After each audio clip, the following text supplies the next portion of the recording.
ವಿದ್ಯಾರ್ಥಿಗಳೆಲ್ಲರಿಗೂ ನನ್ನ ನಮಸ್ಕಾರಗಳು ಹಾಗೂ ಈ ದಿನದ ಆನ್ಲೈನ್ ತರಗತಿಗೆ ತಮ್ಮೆಲ್ಲರನ್ನೂ ಕೂಡ ಸ್ವಾಗತಿಸುತ್ತಾ ಈ ದಿನದ ತರಗತಿಯನ್ನು ಪ್ರಾರಂಭ ಮಾಡ್ತಾ ಇದ್ದೇನೆ. In the previous class we discussed about biodiversity chapter. In biodiversity, that is the extinction of important species due to human activities. So according to IUCN Red List 2004, the main species like dodo birds from Mauritius, quagga from Africa, thylacine from Australia, and Steller's sea cow from Russia. In addition to these important species, 3 subspecies of tiger, namely Bali, Javan, and Caspian. So all these important species became extinct. ಇವತ್ತು ಕಣ್ಮರೆಯಾಗಿ ಹೋಗಿರ್ತಕ್ಕಂತಹ species ಇದು ನಮಗೆ according to IUCN Red List 2004. Now, what is the reason for extinction of those important species on the earth? The main reason was due to human activities. ಅಲ್ಲಿ ಏನು ಕಾರಣ ಇತ್ತಪ್ಪ ಅಂದಾಗ human activities ಇಂದ, ಮಾನವನ ಚಟುವಟಿಕೆಗಳಿಂದ ಏನಾಗ್ತಾ ಇದೆ ಇವತ್ತು ಈ ರೀತಿಯಾಗಿ ಇಂಪಾರ್ಟೆಂಟ್ ಸ್ಪೀಶೀಸ್ಗಳು ಎಕ್ಸ್ಟಿಂಕ್ಟ್ ಕಣ್ಮರೆಯಾಗ್ತಾ ಹೋಗ್ತಾ ಇದೆ. Now, in today's class, we will discuss about what are the causes for biodiversity losses. Biodiversity losses-ಗೆ ಅದು ಕಳ್ಕೊಳ್ಳೋದಕ್ಕೆ ಏನು ಕಾರಣಗಳಿದೆ? What are the causes for biodiversity losses? So, there are 4 causes. Result, the loss of biodiversity or biodiversity losses. So there are 4 causes for biodiversity losses, namely first one, habitat loss and fragmentation.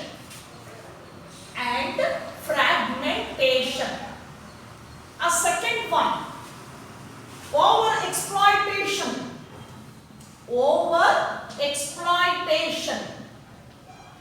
Third one, alien species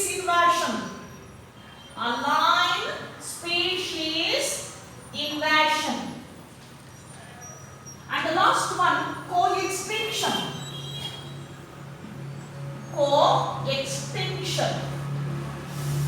So these are the 4 main causes for biodiversity losses. Now coming to the first one, habitat loss and fragmentation. Overexploitation, alien species invasion and co-extinction. So this is also called, these 3-4 causes also called evil quartet. ಇದನ್ನ ನಾವು evil quartet ಅಂತ ಕರಿತೀವಿ. Quart means 4. Okay, ಈ 4 causes ಇಂದ ಇವತ್ತು ನಾವು ಜೀವ ವೈವಿಧ್ಯತೆಯನ್ನ ಏನ್ ಮಾಡ್ತಿದೀವಿ, ಜೀವಿಗಳ ವೈವಿಧ್ಯತೆಯನ್ನ ನಾವು ಇವತ್ತು ಕಳ್ಕೊಳ್ತಾ ಬರ್ತಾ ಇದ್ದೀವಿ. ಆ ಡಿಸ್ಟ್ರಿಬ್ಯೂಷನ್ ಆಗಿರ್ತಕ್ಕಂಥ ಸ್ಪೀಶೀಸ್ಗಳನ್ನ ನಾವು ಕಳ್ಕೊಳ್ತಾ ಬರ್ತಾ ಇದ್ದೀವಿ. ಅದಕ್ಕೆ 4 ಕಾರಣಗಳನ್ನ ನಾವಿಲ್ಲಿ ಕೊಡ್ತಾ ಹೋಗ್ಬೋದು. Coming to the first one, habitat loss and fragmentation. ಇನ್ನು ಮೊದಲನೇದಾಗಿ ನಾವು ಸ್ಟಡಿ ಮಾಡೋಣ. ಇದನ್ನ ನಾವು ಈವಿಲ್ ಕ್ವಾರ್ಟೆಟ್ ಅಂತ ಕರೀತೇವೆ. ನಿಮಗೆ ಎಕ್ಸಾಮಿನೇಷನ್ ಅಲ್ಲಿ ಕೇಳಬಹುದು, mention the 4 causes for biodiversity losses or evil quartet ಅಂದಾಗ ನೀವು ಇದನ್ನೇ ಬರಿಬೇಕಾಗ್ತದೆ answer. So first one, habitat loss and fragmentation. Okay, so on the earth 1.4% of earth covered by forests. ಈಗ ನಾವು ಒಂದು ಎಸ್ಟಿಮೇಷನ್ ಅನ್ನು ತಗೊಂಡಾಗ ಅಪ್ರಾಕ್ಸಿಮೇಟ್ ಒಂದು ಎಸ್ಟಿಮೇಷನ್ ಪ್ರಕಾರ ಏನಿದೆ ಅಂದಾಗ ಈ ಅರ್ತ್ ಅಲ್ಲಿ ಸುಮಾರು 1.4% ಅಷ್ಟು ನಾವು ಫಾರೆಸ್ಟ್ ಏರಿಯಾವನ್ನ ನೋಡಬಹುದು. Only 1.4. So among this percent on earth,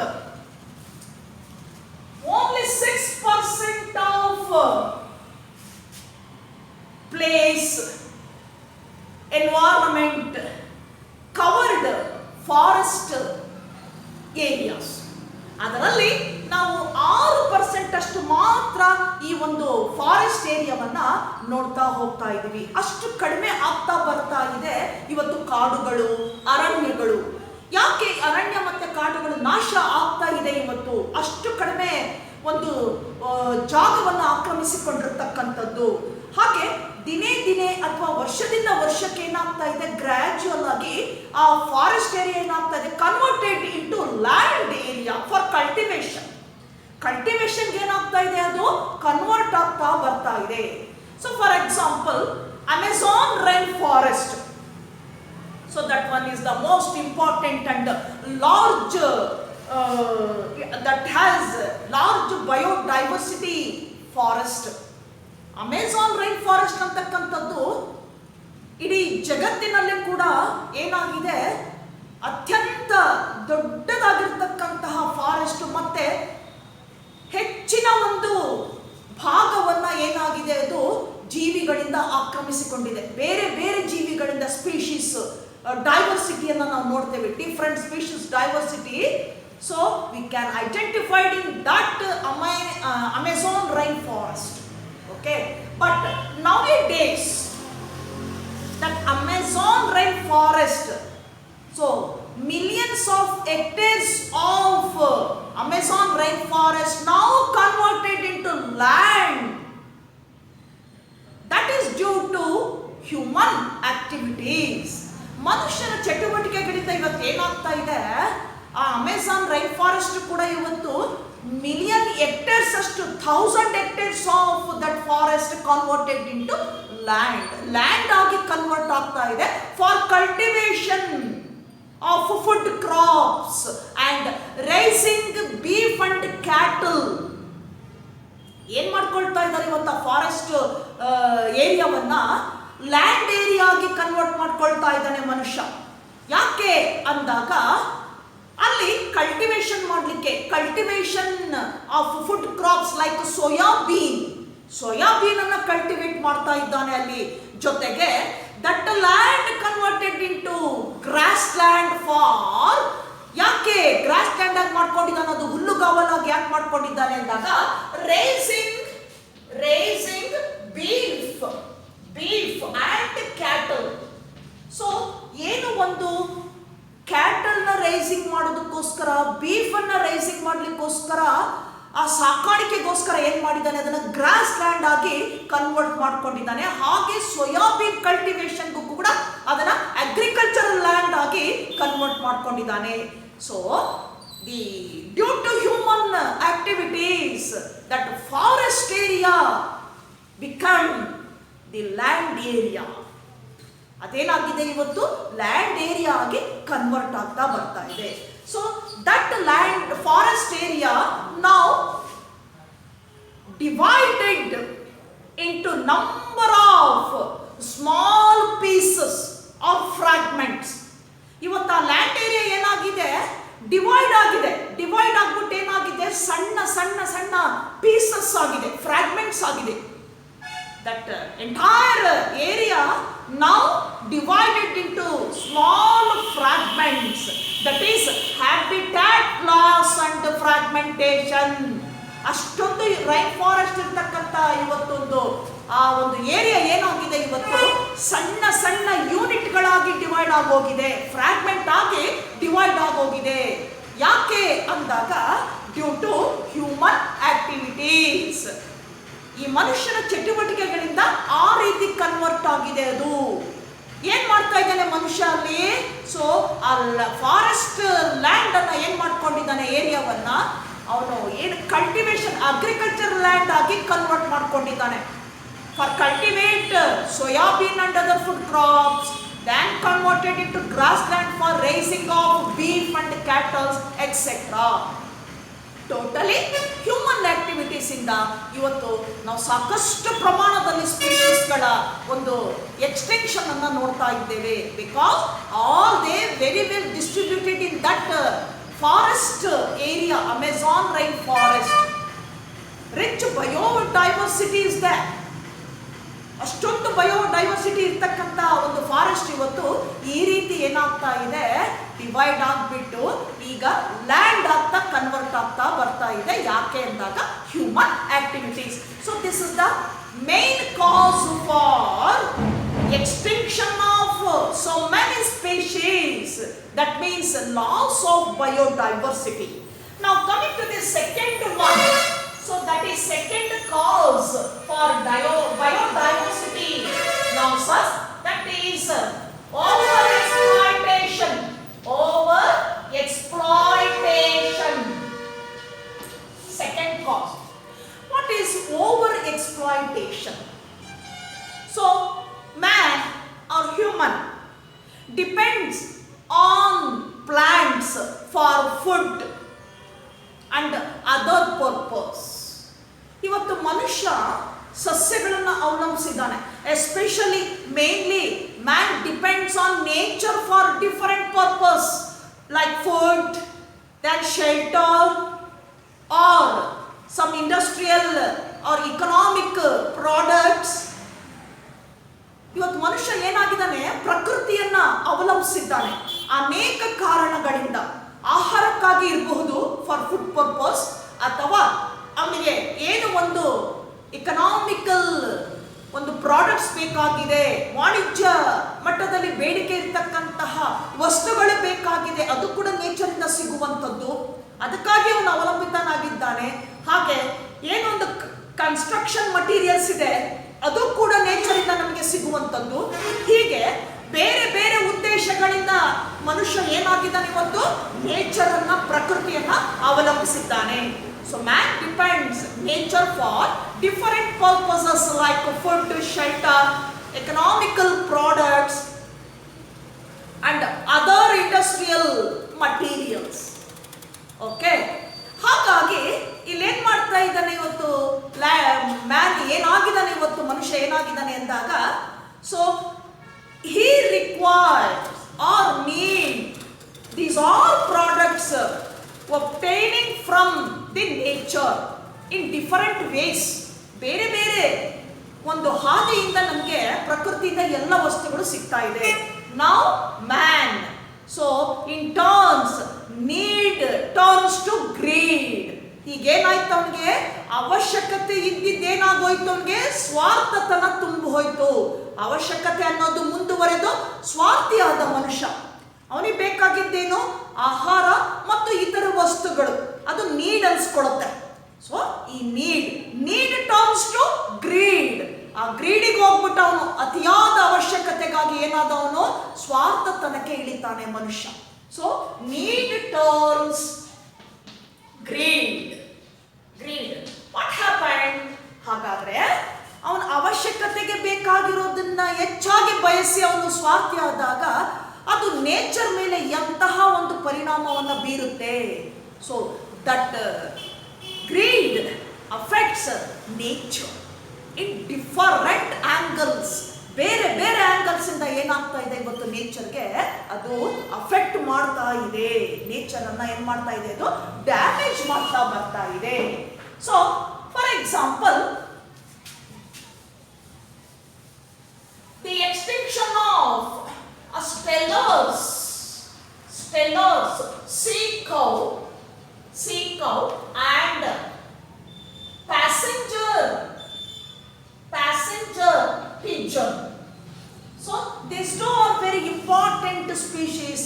Now these two are extinct. ಈ ಎರಡು ಸ್ಪೀಶೀಸ್ ಇವತ್ತು ಕಣ್ಮರೆಯಾಗಿದೆ due to human activities. That is need turns to greed. ಅವನ ಸ್ವಾರ್ಥತನದಿಂದ ಏನಾಗಿದೆ, ಇವತ್ತು ಅಮೂಲ್ಯವಾಗಿರ್ತಕ್ಕಂತಹ ಜೀವ ಸಂಕುಲಗಳನ್ನು ನಾವು ಇವತ್ತು ಕಳ್ಕೊಳ್ತಾ ಬರ್ತಾ ಇದ್ದೇವೆ, ಕಣ್ಮರೆಯಾಗ್ತಾ ಬರ್ತಾ ಇದೆ. ಇದು ಓವರ್ ಎಕ್ಸ್ಪ್ಲಾಯ್ಟೇಷನ್ ಅಂತ ಕರಿತೇವೆ. Then millions of hectares of land converted as agricultural land or industrial land by human. ಇವತ್ತು ಅನೇಕ ಜಾಗಗಳನ್ನು ಇವತ್ತು ರೈನ್ ಫಾರೆಸ್ಟ್ ಇರ್ಬೋದು ಅಥವಾ ಬೇರೆ ಬೇರೆ ಒಂದು ಪ್ರದೇಶವನ್ನು ಅವನು ಅಗ್ರಿಕಲ್ಚರ್ ಕೃಷಿಗಾಗಿ ಮಾಡ್ಕೊಂಡಿದ್ದಾನೆ, ಕೃಷಿಗಾಗಿ ಬದಲಾಯಿಸಿಕೊಂಡಿದ್ದಾನೆ. ಹಾಗೆ ಕೈಗಾರಿಕೆ, ಆ ಕೈಗಾರಿಕೆಯನ್ನು ಸ್ಥಾಪಿಸೋದಕ್ಕೋಸ್ಕರ ಅದನ್ನ ಕನ್ವರ್ಟ್ ಮಾಡ್ಕೊಂಡಿದ್ದಾನೆ. ರೈನ್ ಫಾರೆಸ್ಟ್ ಇರ್ಬೋದು ಲ್ಯಾಂಡು ಅಥವಾ ಬೇರೆ ಲ್ಯಾಂಡ್ ಇರ್ಬೋದು, ಅದನ್ನ ಈ ರೀತಿಯಾಗಿ ಟರ್ನ್ ಮಾಡ್ಕೊಂಡಾಗ ಏನಾಗ್ತಾ ಇದೆ, ಅಲ್ಲಿರ್ತಕ್ಕಂತಹ different habitats and different species communities might be extinct or disappeared, ಕಣ್ಮರೆಯಾಗಿದೆ due to over exploitation. Another reason, over exploitation. ಹೆಚ್ಚು ಹೆಚ್ಚು ಏನ್ ಮಾಡ್ತಾ ಇದ್ದಾನೆ, ಕನ್ವರ್ಟ್ ಮಾಡ್ಕೊಳ್ತಾ ಹೋಗ್ತಾ ಇದ್ದಾನೆ. ನೇಚರ್ ಅಲ್ಲಿ ಇರ್ತಕ್ಕಂಥ ಲ್ಯಾಂಡ್ ಅನ್ನ ಕನ್ವರ್ಟ್ ಮಾಡ್ಕೊಳ್ತಾ ಹೋಗ್ತಾ ಇದ್ದಾನೆ ತನ್ನ ಸ್ವಾರ್ಥಕ್ಕಾಗಿ. ಹಾಗಾಗಿ ಏನಾಗ್ತದೆ, ಅಲ್ಲಿರ್ತಕ್ಕಂಥ ಎಷ್ಟೋ ಹ್ಯಾಬಿಟ್ಯಾಟ್ಸ್ಗಳು, ಆ ಹ್ಯಾಬಿಟ್ಯಾಟ್ಸ್ ಅಲ್ಲಿರ್ತಕ್ಕಂತಹ ಸ್ಪೀಶೀಸ್ ಕಮ್ಯುನಿಟಿಗಳು ಏನಾಗಿದೆ ಇವತ್ತು ಎಲ್ಲವೂ ಕೂಡ ಡಿಸಪಿಯರ್ ಆಗ್ತಾ ಬರ್ತಾ ಇದೆ. So this is another main or major cause for biodiversity losses. ಎರಡನೇದಾಗಿ ನೋಡುವಂಥದ್ದು that is over exploitation. Now uh third one, alien species invasion. Allied species invasion. So this is the third major cause for biodiversity losses. Allied species invasion. Invasion means ಆಕ್ರಮಿಸಿಕೊಳ್ಳುವುದು. ಒಂದು species ಬೇರೆ ಕಡೆಯಿಂದ ಬಂದು ಆ ಜಾಗವನ್ನ ಆಕ್ರಮಿಸಿಕೊಳ್ತಕ್ಕಂಥದ್ದು. What happened? ಹಾಗೆ ಆಕ್ರಮಿಸ್ಕೊಂಡಾಗ ಏನಾಗತ್ತೆ ಅಲ್ಲಿ ಅಂದಾಗ, that results the extension of indigenous species. ಸ್ಥಳೀಯವಾಗಿ ಇರ್ತಕ್ಕಂಥ ಸ್ಪೀಶೀಸ್ಗಳು ಏನಾಗ್ತದೆ, ಕಣ್ಮರೆಯಾಗಲಿಕ್ಕೆ ಪ್ರಾರಂಭವಾಗ್ತದೆ. When the came of other species from the other habitat. ಯಾವಾಗ ಇನ್ನೊಂದು ಸ್ಪೀಶೀಸ್ ಬೇರೆ ಹ್ಯಾಬಿಟ್ಯಾಟ್ ಇಂದ ಬಂದಾಗ ಏನಾಗ್ತದೆ, ಲೋಕಲ್ ಆಗಿ ಇರ್ತಕ್ಕಂತಹ ಏನು ಸ್ಪೀಶೀಸ್ ಇದೆ ಅವುಗಳನ್ನು ನಾವು ಇಂಡಿಜಿನಸ್ ಅಂತ ಕರೀತೇವೆ. ಇಂಡಿಜಿನಸ್ ಸ್ಪೀಶೀಸ್ ಏನಾಗ್ತದೆ, ಎಕ್ಸ್ಟಿಂಕ್ಟ್, ಕಣ್ಮರೆಯಾಗ್ತದೆ. So here some examples how indigenous species extinct due to the arriving or invasion of other alien species. ಬೇರೆ ಒಂದು ಯಾವುದೋ ಒಂದು ಸ್ಪೀಶೀಸ್ ಬಂದಾಗ ಹೇಗೆ ಎಕ್ಸ್ಟಿಂಕ್ಟ್ ಆಗ್ತದೆ ಅನ್ನೋದನ್ನ ನಾವು ಎಕ್ಸಾಂಪಲ್ಸ್ ಮುಖಾಂತರ ನೋಡೋಣ. So alien species invasion. So examples, so in lake Victoria, lake Victoria ಏನು ಒಂದು ಸರೋವರ ಇದೆ, ಆ ಸರೋವರದ ಹೆಸರು lake Victoria. So lake Victoria, when the allied species like Nile perch, when it entered to this lake, that is Victoria Lake, what happened? Resulting ಏನಾಗುತ್ತಲ್ಲಿ, ಇದು ಬಂದು ಆಕ್ರಮಿಸಿಕೊಂಡಾಗ, ಇನ್ವಾಷನ್ ಆದಾಗ, ಇನ್ವಾಡ್ ಆದಾಗ ಈ ಒಂದು Nile perch. So the indigenous species like sea-chilled fishes. So there are 200 species of sea-chilled fishes are extinct. ಹಾಗೇನಾಯ್ತು, Victoria lake ಅಲ್ಲಿ Nile perch ಅಂತಂದ್ರೆ nothing but ಏನಂತ ಹೇಳ್ತೀವಿ, ಕೊಕ್ಕರೆ ಅಂತ ನಾವು ಕರಿತೇವೆ ಅದನ್ನ. ಸೊ ಇದು ಯಾವಾಗ ಇಂಟ್ರೊಡ್ಯೂಸ್ ಆಯ್ತು, when the introducing of Nile perch in Victoria lake, that results the extinction of indigenous species like sea-chilled fishes. 200 species of sea-chilled fishes. ಇದು ಯಾವಾಗ ಬಂತು, ಈ ಫಿಶಸ್ ಏನಾಯ್ತು, ಕಣ್ಮರೆಯಾಯ್ತು. ಇದು ನಾವು ಮೂರನೇದಾಗಿ ನೋಡ್ತಕ್ಕಂತಹ ಮೇಜರ್ ಕಾಸ್ ಅಂತ. ಸೊ ನೈಲ್ ಪರ್ಚ್ ಅಂತಕ್ಕಂಥದ್ದು ಒಂದೇ ಸ್ಪೀಶೀಸು ಬೇರೆ ಹ್ಯಾಬಿಟ್ಯಾಟ್ ಇಂದ ಅಲ್ಲಿಗೆ ಆಕ್ರಮಿಸಿಕೊಂಡಾಗ ಏನಾಗ್ತದೆ, ಲೋಕಲ್ ಅಲ್ಲಿರ್ತಕ್ಕಂತಹ ಆ ಸ್ಥಳೀಯವಾಗಿರ್ತಕ್ಕಂಥ ಇಂಡಿಜಿನಸ್ ಏನಿದೆ ಸ್ಪೀಶೀಸು ಇವುಗಳೇನಾಗ್ತದೆ, ಕಣ್ಮರೆ ಆಗ್ತಾ ಬರ್ತದೆ. So that is alien means ಒಂದು. ಸ್ಪೀಶೀಸ್ ಇನ್ವ್ಯಾಷನ್ ಅಂದ್ರೆ ಆಕ್ರಮಿಸಿಕೊಳ್ಳುವಂಥದ್ದು. Then another examples, you know that weed plants like carrot grass, so commonly called as parthenium. ನೀವೆಲ್ಲ ಕೇಳಿದ್ದೀರಾ, ನೋಡು ಇದ್ದೀರಾ ಪಾರ್ಥೇನಿಯಂ ಅನ್ನ. ಫೀಲ್ಡ್ ಅಲ್ಲಿ ಲಕ್ಸುರಿ ಆಗಿ ಬೆಳ್ಕೊಂಡಿರುತ್ತೆ, ಎಂತ ಫೀಲ್ಡ್ ಆಗಿದ್ರು ಸರಿ ಬೆಳ್ಕೊಳ್ಳುತ್ತೆ ಇದು. ಯಾವುದು? ಪಾರ್ಥೇನಿಯಂ. ಕ್ಯಾರೆಟ್ ಗ್ರಾಸ್ ಅಂತ ಕರಿತೇವೆ ನಾವು. Then lantana another weed species. ಇವುಗಳನ್ನ ಕಳೆ ಸಸ್ಯಗಳು ಅಂತ ನಾವು ಕರಿತೇವೆ. ಸೊ ಇಂಗ್ಲಿಷ್ ಅಲ್ಲಿ ಅದನ್ನು ನಾವು ವೀಡ್ ಸ್ಪೀಶೀಸ್ ಅಂತ ಕರಿತೀವಿ. ವೀಡ್ ಅಂದ್ರೆ ಕಳೆ. So weed species like carrot grass, that is parthenium, and lantana ಗಿಡಗಳನ್ನು ನೀವು ನೋಡಿದ್ದೀರ, ಸೈಡ್ ಅಲ್ಲಿ ಬೆಳ್ಕೊಳ್ತಾ ಹೋಗ್ತದೆ. ಸೊ ಡಾಟ್ ಕಂಡೀಷನ್ ಆಗಿರ್ಬೋದು, ಡ್ರೈ ಕಂಡೀಷನ್ ಆಗಿರ್ಬೋದು, ಲಕ್ಸುರಿಯಾಗಿ ಬೆಳ್ಕೊಳ್ತಾ ಹೋಗ್ತದೆ ಈ weed species. So when the growth of lantana and parthenium species, that results, that those affect the indigenous important plants like food crops or other crops. ಯಾವಾಗ ಇವು ಇನ್ವ್ಯಾಷನ್ ಮಾಡ್ಕೊಳ್ತಾ ಆಕ್ರಮಿಸಿಕೊಳ್ತದೋ ಆ ಏರಿಯಾವನ್ನ, ಆಗೇನಾಗ್ತದೆ, ಅಲ್ಲಿರ್ತಕ್ಕಂತಹ ಫುಡ್ ಕ್ರಾಪ್ಸ್ ಇರ್ಬೋದು ಅಥವಾ ಬೇರೆ ಪ್ಲಾಂಟ್ಸ್ ಇರ್ಬೋದು, ಇವುಗಳೇನಾಗ್ತದೆ, ಎಕ್ಸ್ಟಿಂಕ್ಟ್ ಆಗ್ತಾ ಬರ್ತದೆ ಅಥವಾ ಅವುಗಳಿಗೆ ಪರಿಣಾಮವನ್ನು ಉಂಟು ಮಾಡ್ತಾ ಬರ್ತದೆ. So another good example for alien species invasion. Now, so one more example is there, third one.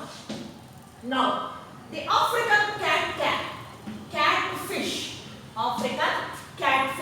named as Clarias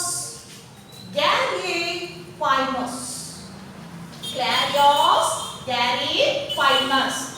ಆಫ್ರಿಕಾದಲ್ಲಿರ್ತಕ್ಕಂತಹ ಒಂದು ಕ್ಯಾಟ್ ಫಿಶ್, ಅದರ ಹೆಸರೇನು? ಕ್ಲಾರಿಯಾಸ್ ಗ್ಯಾರಿಪೈನಸ್ ಅಂತ ಹೇಳ್ತೇವೆ. So this fish used for aquaculture. ಏನು ಅಕ್ವಾಕಲ್ಚರ್ ಇದೆ? ಅಕ್ವೇರಿಯಂ ಪರ್ಪಸ್ಗೆ ಈ ಮೀನುಗಳನ್ನ, ಈ ಕ್ಯಾಟ್ ಫಿಶ್ ಅನ್ನ ಹೆಚ್ಚಾಗಿ ಯಾವಾಗ ಬಳಸಲಿಕ್ಕೆ ಪ್ರಾರಂಭ ಮಾಡಿದ್ರು, ಆಗೇನಾಯ್ತು, ಬರ್ತಾ ಗ್ರಾಜುಯಲಿ the extinction of that species, that is cat fish from the ಲೇ. ಅದೇನಾಯ್ತು, ಕ್ರಮೇಣ ಆ ಸ್ಪೀಶೀಸು ಕಣ್ಮರೆ ಆಗ್ತಾ ಬಂತು, ಕಡಿಮೆ ಆಗ್ತಾ ಬಂತು ಅದರ ನಂಬರ್ಸು. ಯಾಕೆ ಅಂದಾಗ, that fish used for aquaculture. ಏನು ಅಕ್ವೇರಿಯಂ ಪರ್ಪಸ್ ಯಾವಾಗ ಯೂಸ್ ಮಾಡಲಿಕ್ಕೆ ಹೋದ್ರು, ಆಗೇನಾಯ್ತು, ಆ ಸ್ಪೀಶೀಸು, ಅದರ ಸಂತತಿ ಕಡಿಮೆ ಆಗ್ತಾ ಬಂತು. So these are 3 main examples how allied species invade that area that results the extinction of indigenous species. Then coming to the fourth major cause for biodiversity losses, that is co-extinction. ಇನ್ನು ಕೊನೆಯದಾಗಿ ನಾವು ಬರೋಣ co-extinction.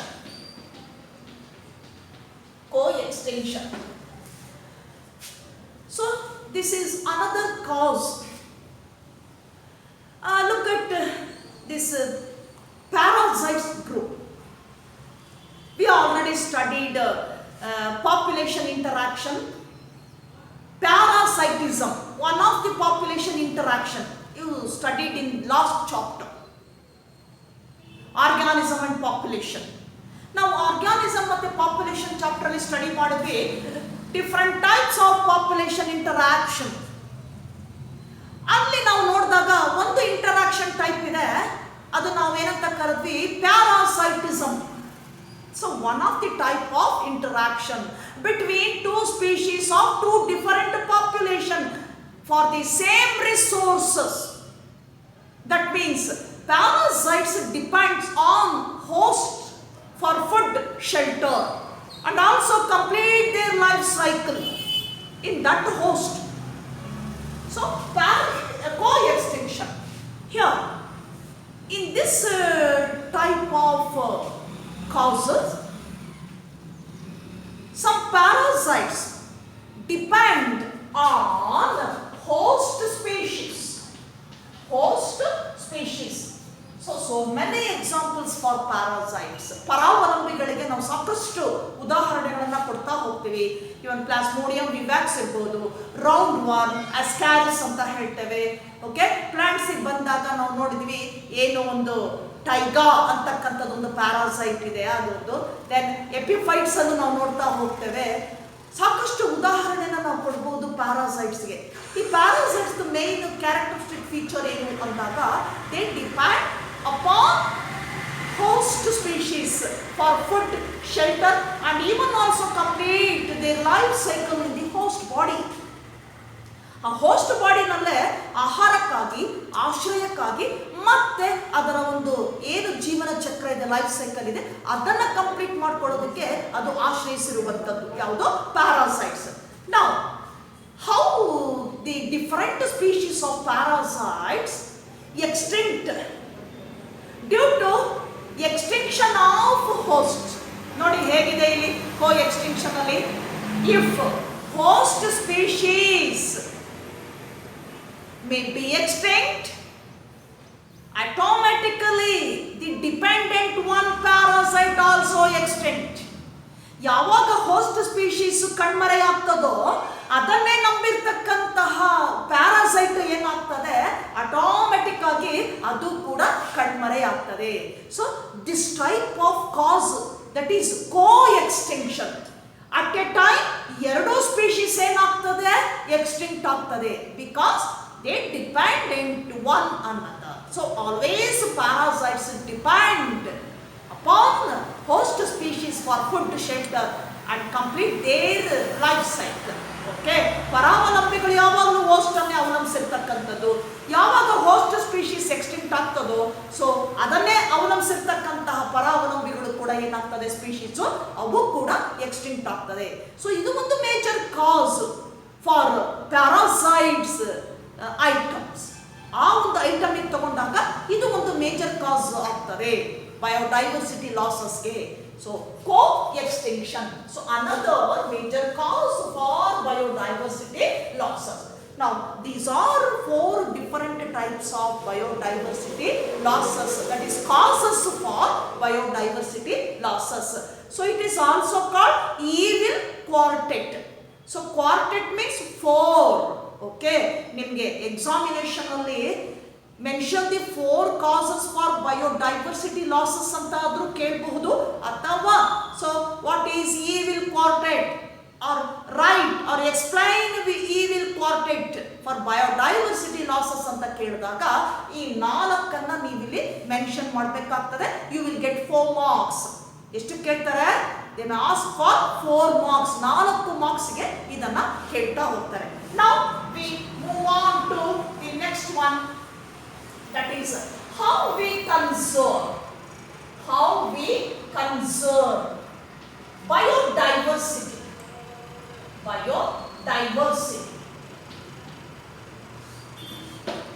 ಹಾಗಾದ್ರೆ ನಾವು ಬಯೋಡೈವರ್ಸಿಟಿಯನ್ನ, ಜೀವ ವೈವಿಧ್ಯತೆಯನ್ನ ಯಾಕೆ ನಾವು ರಕ್ಷಣೆ ಮಾಡಬೇಕಾಗಿದೆ? ಕನ್ಸರ್ವ್ ಮೀನ್ಸ್ ರಕ್ಷಣೆ, ಸಂರಕ್ಷಣೆ ಯಾಕೆ ಮಾಡಬೇಕಾಗಿದೆ ಅಂದಾಗ man depends on nature for food or other economical products like industrial materials or other materials. ಮನುಷ್ಯ ನೇಚರನ್ನು ಅವಲಂಬಿಸಿದ್ದಾನೆ ಆಹಾರಕ್ಕಾಗಿ, ಶೆಲ್ಟರ್ಗಾಗಿ, ಮತ್ತೆ ಇತರ ಉತ್ಪನ್ನಗಳಿಗಾಗಿ, ಪ್ರಕೃತಿಯಿಂದ ಸಿಗ್ತಕ್ಕಂತಹ ಇತರ ಉತ್ಪನ್ನಗಳಿಗಾಗಿ ಆ ನೇಚರನ್ನು ಅವಲಂಬಿಸಿದ್ದಾನೆ. ಹಾಗಾದ್ರೆ ನಾವು ನೇಚರನ್ನು ಕನ್ಸರ್ವ್ ಮಾಡ್ಕೊಂಡ್ರೆ ಮಾತ್ರ, ಬಯೋಡೈವರ್ಸಿಟಿಯನ್ನು ಕನ್ಸರ್ವ್ ಮಾಡ್ಕೊಂಡ್ರೆ ಮಾತ್ರ ಏನಾಗ್ತದೆ, ನಮ್ಗೆ ಆ ಪ್ರಾಡಕ್ಟ್ಸ್ ಸಿಗುತ್ತೆ. ಏನು ಮನುಷ್ಯ ಡಿಪೆಂಡ್ ಆಗಿದ್ದಾನೆ ಆ ಪ್ರಾಡಕ್ಟ್ಸು ಫುಡ್ ಆಗಿರ್ಬೋದು, ಇಂಡಸ್ಟ್ರಿಯಲ್ ಮಟೀರಿಯಲ್ ಆಗಿರ್ಬೋದು, ಅಥವಾ ಎಕನಾಮಿಕಲ್ ಪರ್ಪಸ್ಗೆ ತಗೊಳ್ತಕ್ಕಂತಹ ಮಟೀರಿಯಲ್ ಆಗಿರ್ಬೋದು, those products of their own economic importance. So ಅಂತಹ ಮಟೀರಿಯಲ್ಸ್ ಆಗಿ ಇವೆಲ್ಲವೂ ಕೂಡ ಬೇಕು ಅಂದಾಗ ನಾವೇನು ಮಾಡಬೇಕಾಗಿದೆ, ನೇಚರನ್ನು ನಾವು ಇಲ್ಲಿ ಸೇವ್ ಮಾಡಬೇಕಾಗಿದೆ, ಕನ್ಸರ್ವ್ ಮಾಡಬೇಕಾಗಿದೆ ಬಯೋಡೈವರ್ಸಿಟಿಯನ್ನು. ನಾವು how we conserve biodiversity?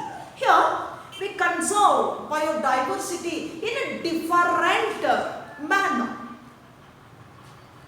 So conservation classified into 3 categories. ನಾವಿಲ್ಲಿ ಕನ್ಸರ್ವ್ ಮಾಡಬೇಕಾದ್ರೆ ಬಯೋಡೈವರ್ಸಿಟಿಯನ್ನು ಈ ಎಲ್ಲ ಕಾರಣಕ್ಕಾಗಿ ಮಾಡಬೇಕಾಗ್ತದೆ. ಅವಶ್ಯಕತೆಗಳನ್ನು ಪೂರೈಸಬೇಕು ಅಂದಾಗ ಮನುಷ್ಯನಿಗೆ ಅದು ಫುಡ್ ಪ್ರಾಡಕ್ಟ್ಸ್ ಆಗಿರ್ಬೋದು, ಅಥವಾ ಕಮರ್ಷಿಯಲ್ ಪ್ರಾಡಕ್ಟ್ಸ್ ಆದರೂ ಆಗಿರ್ಬೋದು, ಅಥವಾ ಇಂಡಸ್ಟ್ರಿಯಲ್ ಮಟೀರಿಯಲ್ಸ್ ಆದರೂ ಆಗಿರ್ಬೋದು. ಸೊ ಎಲ್ಲ ಪರ್ಪಸ್ಗೆ ಕನ್ಸರ್ವ್ ಮಾಡಬೇಕಾಗ್ತದೆ ಅವರು. ಸೊ ಇದನ್ನು ನಾವು ಕನ್ಸರ್ವೇಷನ್ ಅನ್ನು ಏನು ಮಾಡಿದ್ದೇವೆ, ಕ್ಲಾಸಿಫೈಡ್ ಇಂಟು 3 categories. 3 ಕೆಟಗರಿಯಲ್ಲಿ ನಾವು ಕ್ಲಾಸಿಫೈ ಮಾಡ್ತಾ ಹೋಗ್ತೇವೆ. So namely first one, that is narrowly utilitarian, and second one broadly utilitarian, and third one ethical arguments.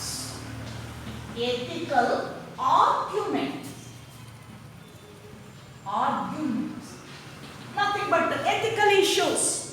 Okay, ಈಗ ಕನ್ಸರ್ವೇಷನ್ ಬಂದಾಗ ನಾವು ಅದನ್ನು ಕನ್ಸರ್ವ್ ಮಾಡಬೇಕಾಗಿದೆ, ಸೇವ್ ಮಾಡಬೇಕಾಗಿದೆ. ಇಲ್ಲ ಅಂತಂತಂದ್ರೆ ನಮಗೆ ಯಾವ ರೀತಿಯಿಂದಲೂ ಕೂಡ ಪ್ರಕೃತಿಯಿಂದ ಪ್ರಾಡಕ್ಟ್ ಸಿಗೋದಿಲ್ಲ, ಹಾಗೆ ಮನುಷ್ಯನು ಕೂಡ ಸರ್ವೈವ್ ಆಗಲಿಕ್ಕೆ ಆಗೋದಿಲ್ಲ.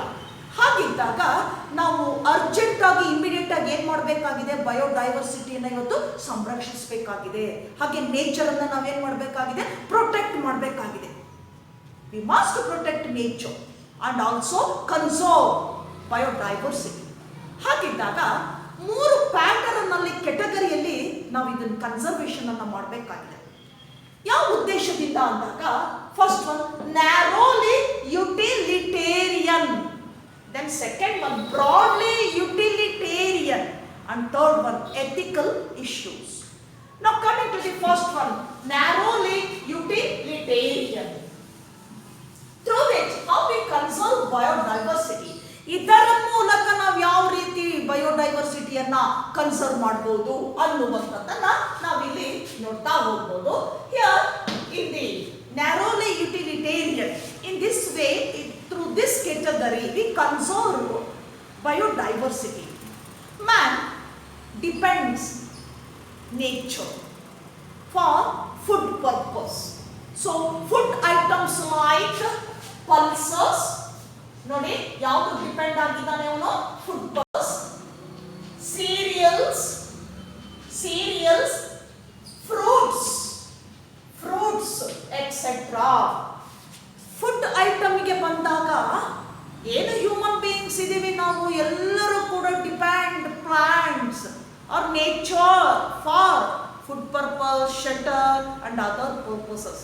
ಸೊ ಫಸ್ಟ್ ಒಂದು ಫುಡ್ ತಗೊಂಡಾಗ, ಫುಡ್ ಇನ್ ದಿ ಸೆನ್ಸ್ ಯಾವ ರೀತಿನಲ್ಲಿ, that is food includes pulses, cereals and fruits. ಏನು ಕಾಳುಗಳಿರ್ಬೋದು, ಧಾನ್ಯಗಳಿರ್ಬೋದು, ಹಾಗೆಯೇ ಹಣ್ಣುಗಳಿರ್ಬೋದು. ಆಹಾರದ ರೂಪದಲ್ಲಿ ಏನಾಗ್ತಾ ಇದೆ, ನಮಗೆ ಬೇಕಾಗಿದೆ, ಆಹಾರದ ರೂಪದಲ್ಲಿ ನಮಗೆ ಬೇಕಾಗಿದೆ, ಸಪ್ಲೈ ಆಗಬೇಕಾಗಿದೆ. ಹಾಗಾದ್ರೆ ಏನು ಪಲ್ಸಸ್ ಇದೆ, ಸೀರಿಯಲ್ಸ್ ಇದೆ, ಧಾನ್ಯಗಳು, ಹಾಗೆ ಫ್ರೂಟ್ಸ್ ಇದೆ, ವೆಜಿಟೇಬಲ್ಸ್ ಇರ್ಬೋದು, ಇವೆಲ್ಲವೂ ಕೂಡ ನಮಗೆ ಸಿಗ್ತಕ್ಕಂಥದ್ದು ಪ್ಲಾಂಟ್ಸ್ ಇಂದ. ಸೊ ಪ್ಲಾಂಟ್ಸ್ ಇರಬೇಕು ಅಂದಾಗ ಏನಾಗಬೇಕಲ್ಲಿ, ನಾವು ಆ ಒಂದು ಲ್ಯಾಂಡನ್ನು, ಫಾರೆಸ್ಟ್ ಏರಿಯಾ ಇರ್ಬೋದು, ಅದನ್ನು ನಾವು ಕನ್ಸರ್ವ್ ಮಾಡಬೇಕಾಗಿದೆ. ಅಲ್ಲಿರ್ತಕ್ಕಂಥ ಸ್ಪೀಶೀಸನ್ನು, ಬಯೋಡೈವರ್ಸಿಟಿಯನ್ನು ನಾವು ಕನ್ಸರ್ವ್ ಮಾಡಬೇಕಿದೆ, ನೇಚರನ್ನು ಪ್ರೊಟೆಕ್ಟ್ ಮಾಡಬೇಕಾಗಿದೆ. So for food purpose, so main food nothing but pulses in the form of pulses, cereals and fruits. Then second item, that is industrial products. ಹಾಗಾದ್ರೆ ಇಂಡಸ್ಟ್ರಿಯಲ್ ಬೇಕಾಗಿರ್ತಕ್ಕಂಥ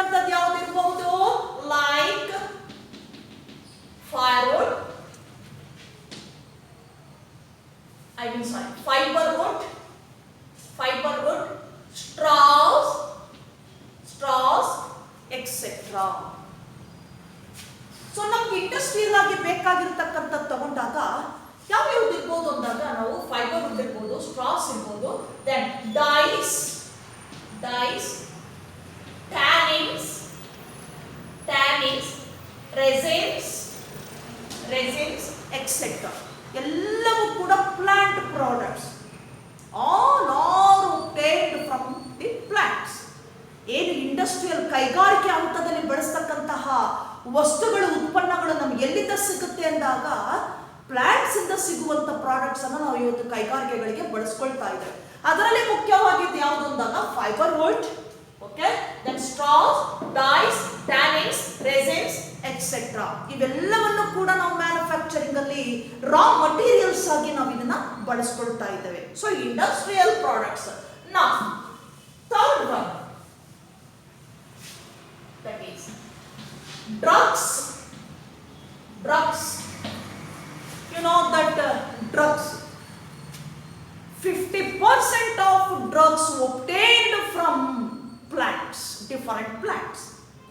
ಸುಮಾರು 50% ಅಷ್ಟು ಡ್ರಗ್ಸ್ ಏನಿದೆ ಇವತ್ತು, ಆ ಡ್ರಗ್ಸ್ ಎಲ್ಲವೂ ಕೂಡ ನಮಗೆ ಪ್ಲಾಂಟ್ ಪ್ರಾಡಕ್ಟ್ಸ್ ಆಗಿ ಸಿಗ್ತಾ ಇದೆ, ಪ್ಲಾಂಟ್ಸ್ ಇಂದ ಸಿಗ್ತಾ ಇದೆ.